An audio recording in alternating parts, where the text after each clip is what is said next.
एउटा सरकार आउँछ, आफ्ना नीति नियम बनाउँछ, जनतामा लागू गर्छ, हो त नि भन्छन्, जनताले स्वीकार्छन्, लागू गर्छन्। अनि फेरि अर्को सरकार आउँछ, अघिल्लो सरकारले बनाएको नीति नियम भताभुङ्ग भत्काउँछ अनि आफ्नो नयाँ नियम बनाउँछ, लागू गर्छ। जनता अघिल्लो सरकारले बनाएको नियम पनि मानेकै छन्, पछिल्लो सरकारले बनाएको नियम पनि मान्न बाध्य नै छन्।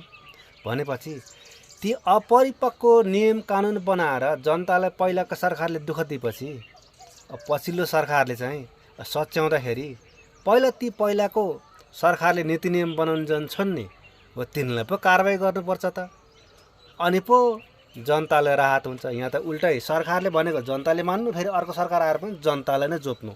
भनेपछि गल्ती त जनताको मात्रै होइन कि सरकारको बढी छ के, जुन सरकार आए पनि। त्यस कारणले नेपाली जनताले पनि एउटा सक्षम राम्रो नेता चुनेर त पठाउन सकेनन्। यो पुराना चोरहरूले मात्रै कति खानु, नयाँ चोरले नि त खाओस् न भनेर नेपाली जनताले भोट दिने गरेका छन्।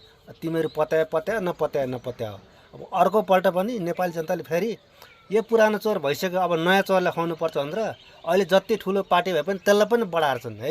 नेपाली जनताको चलन यस्तो छ।